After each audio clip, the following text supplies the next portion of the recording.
ओम। चोटी क्यों रखे? श्री कृष्ण कुमार अध्यापक के साथ सोमवीर, राजवीर, सत्यवीर और धर्मवीर आदि अनेक विद्यार्थी सत्संग में आए थे। वे अपने अध्यापक का संकेत मिलने पर अनेक प्रश्न करते हैं। सोमवीर: आपने शरीर विज्ञान के अनुसार तो चोटी का महत्व बताने की कृपा नहीं की, केवल वेद आयुर्वेद आदि के प्रमाण दिए हैं। आचार्य: प्रिय पुत्र, शरीर विज्ञान की बात भी सुन लो। हमारे शरीर की रचना के साथ शिखा का विशेष संबंध है। इस विषय में एक विदेशी विद्वान अर्ल थॉमसन का मत आपके जानार्थ देता हूँ। उसने अलार्म मैगजीन सन 1921 अंक 71 पृष्ठ 196 पर लिखा है कि सुषुम्ना की रक्षा आर्य लोग चोटी रख कर करते हैं और यूरोप के देशों में सिर पर बाल रखकर। मैं इन दोनों में से विज्ञान की दृष्टि से चोटी रखना अधिक उपयोगी समझता हूँ, क्योंकि वह ठीक उसी स्थान की रक्षा करती है जिसकी मनुष्य जीवन के लिए सबसे अधिक आवश्यकता है। श्री अर्ल थॉमसन 1914 की दुनिया अर्थात उस काल का माना हुआ योगी है। राजवीर: किसी पाश्चात्य चिकित्सा प्रणाली के विशेषज्ञ डॉक्टर की भी चोटी के विषय में सम्मति बताने की कृपा करें। आचार्य: प्रिय वत्स, डॉक्टरों की सम्मतियां आपके लाभार्थ बताता हूँ। सर चार्ल्स पार्लिलुकिस पाश्चात्य चिकित्सा प्रणाली एलोपैथी के विशेषज्ञ थे। इन्होंने अपने विचार सरस्वती पत्रिका सन 1914 अंक 7 में इस प्रकार प्रकट किए थे। चोटी का शरीर के उस आवश्यक अंग से बहुत संबंध है जिससे कि ज्ञान वृद्धि और शरीर के संपूर्ण अंगों का संचालन होता है। जब से मैं चोटी के वैज्ञानिक महत्व को समझा हूँ, तब से मैं स्वयं भी चोटी रखता हूँ। इसी प्रकार डॉक्टर ह्यूमन ने सन 1899 में गार्डन मैगजीन अंक 258 पृष्ठ 123 पर अपने विचार इस प्रकार प्रकट किए थे। मैंने कई वर्षों तक भारत में रहकर आर्य संस्कृति का अध्ययन किया है। आर्य लोग बहुत काल से चोटी रखते हैं, जिसका उल्लेख वेदों में भी पाया जाता है।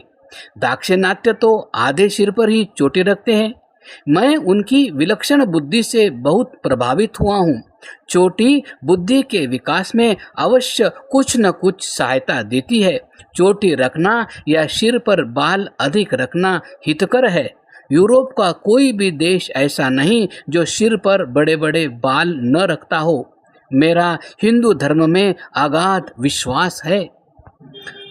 सत्यवीर: पूज्य आचार्य जी, क्या भारत देश के समान अन्य किसी देश के लोग भी यह शिखा रखते हैं?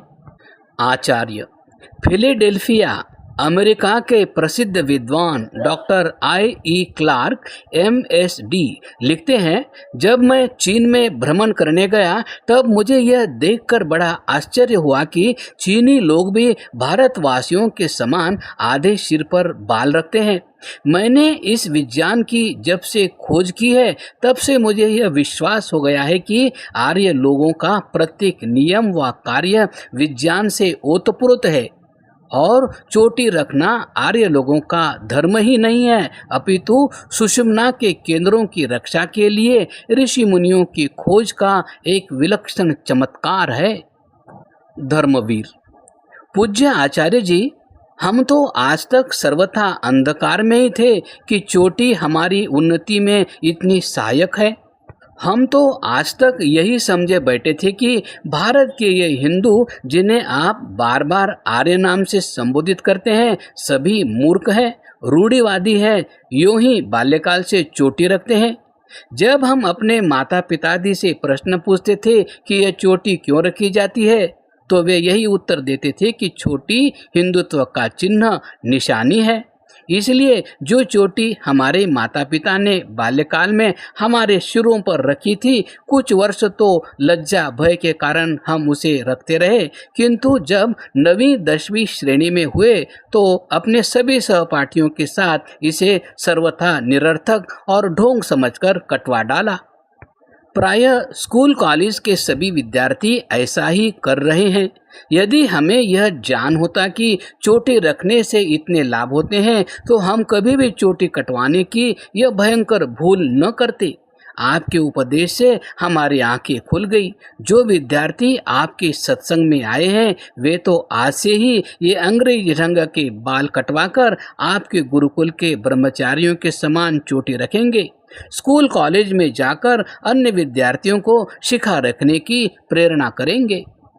आचार्य प्रवर, क्या चीन के समान आजकल भी भारत को छोड़कर अन्य देशों में चोटी रखते हैं? आचार्य, प्रिय वत्स, जापान देश इस समय भौतिक दृष्टि से उन्नति के शिखर पर है।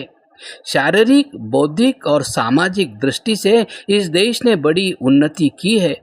आपने समाचार पत्रों में पढ़ा होगा कि थाईलैंड की राजधानी बैंकॉक में 2 वर्ष पूर्व सारे एशिया महाद्वीप के खेल कूद हुए थे।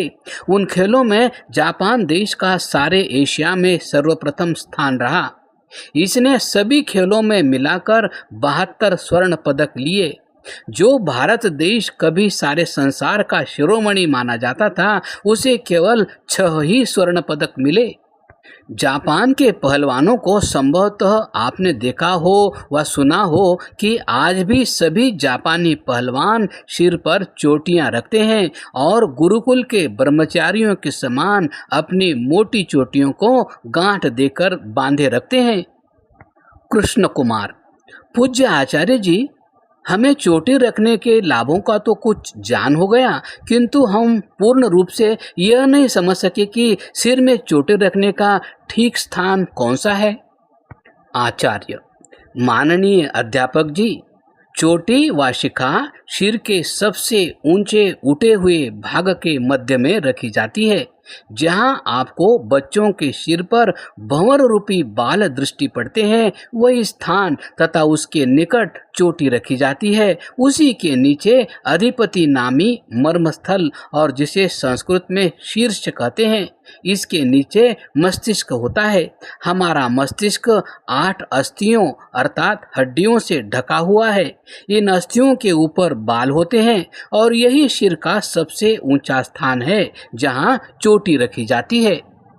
सोमवीर, पूज्य आचार्य जी, जिस स्थान पर चोटी रखी जाती है उस ऊंचे स्थान के नीचे क्या क्या अंग होते हैं? आचार्य, पुत्र, यह बड़ा अच्छा प्रश्न आपने पूछा। जिस स्थान पर चोटी रखते हैं उस स्थान के नीचे मस्तिष्क, लघु मस्तिष्क और सुषुम्ना नाड़ियां रहती है। लघु मस्तिष्क और सुषुम्ना केंद्र ठीक उसी स्थान के नीचे है जिस स्थान पर चोटी रखी जाती है। शारीरिक विज्ञान यही बताता है कि चोटी लघु मस्तिष्क और सुषुम्ना केंद्रों की सुरक्षार्थ रखी जाती है। इसीलिए दयालु देव करुणामय भगवान ने मानव कल्याण के लिए वेद में चोटी रखने की आज्ञा दी है और इसीलिए ऋषि महर्षियों ने इसके रखने का प्रचार सदैव किया है। राजवीर, यह मस्तिष्क, लघु मस्तिष्क और सुषुम्ना केंद्र क्या है? इनका क्या क्या कार्य है और चोटी इनकी कैसे रक्षा करती है? यह पूर्ण रूप से समझ में नहीं आया। आपकी महती कृपा होगी यदि यह हमें समझा देवें। आचार्य, यदि इस पर विस्तार से लिखा जाए तो एक मोटा ग्रंथ बन जाए और व्याख्यान द्वारा व्याख्या की जाए तो कई दिन लगें। फिर भी इन आवश्यक अंगों की सामान्य जानकारी के बिना कोई भी यह नहीं समझ सकता कि इन अंगों की रक्षा क्यों और कैसे हो सकती है तथा चोटी द्वारा इनकी रक्षा कैसी होती है। आपके जानार्थ इन अंगों का संक्षिप्त वर्णन करते हैं। बृहत मस्तिष्क, यह कुछ अंडे के समान आकार वाला होता है। इसका पिछला भाग अगले भाग की अपेक्षा अधिक चौड़ा और मोटा है। इसमें अनेक नाड़ियाँ भी लगी रहती है जिनके द्वारा हम देखना, सुनना, सूंघना, बोलना तथा नेत्रादि चलाने की क्रिया व कार्य करते हैं। यदि बृहत मस्तिष्क की ये नाड़ियाँ विकृत हो जाएं व अपना कार्य करना छोड़ देवे, तब हमारा सुनना, देखना और बोलना आदि कार्य कुछ नहीं हो सकता। सत्यवीर: पूज्य आचार्य जी, यह लघु मस्तिष्क क्या कार्य करता है? आचार्य: प्रिय पुत्र, लघु मस्तिष्क बृहत मस्तिष्क से बहुत छोटा होता है।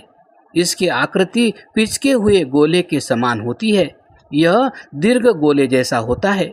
इसकी चौड़ाई दाहिनी ओर से बाईं ओर तक 4 इंच होती है और मोटाई ऊपर के पृष्ठ से नीचे के पृष्ठ तक 1 इंच होती है।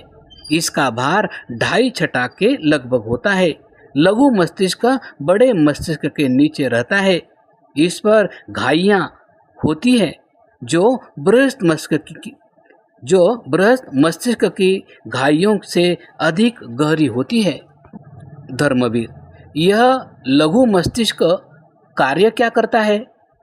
आचार्य: पुत्र, आप अपने सब साथियों में आयु में सबसे छोटे प्रतीत होते हो, किंतु बुद्धिमान प्रतीत होते हो।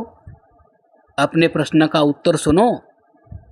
लघु मस्तिष्क का कार्य: जब हमारे शरीर में कोई गति होती है तब कुछ मांसपेशियों का संकोच और कुछ मांसपेशियों का विस्तार होता है।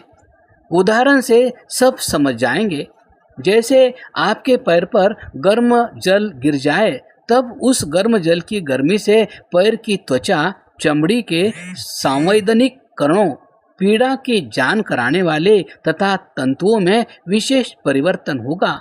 इस परिवर्तन की सूचना त्वचीय अर्थात त्वचा के तारों द्वारा सुषुम्ना को तत्काल पहुंच जाती है और लघु मस्तिष्क के केंद्रों द्वारा हमको सहसा अनुभव होने लगता है कि पैर जल गया है। इसी प्रकार सभी वस्तुओं का अनुभव व ज्ञान भी हमें प्रतिक्षण होता रहता है।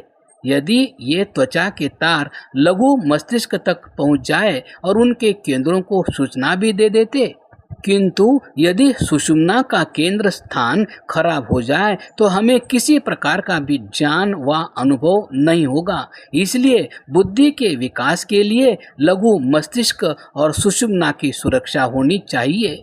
इनकी सुरक्षा से बुद्धि का विकास, ज्ञान की प्राप्ति होगी और ज्ञान से ही यह लोक तथा परलोक दोनों में सफलता मिलेगी।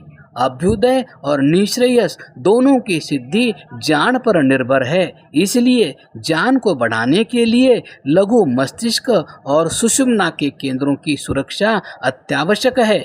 इनकी रक्षा का मुख्य साधन चोटी है।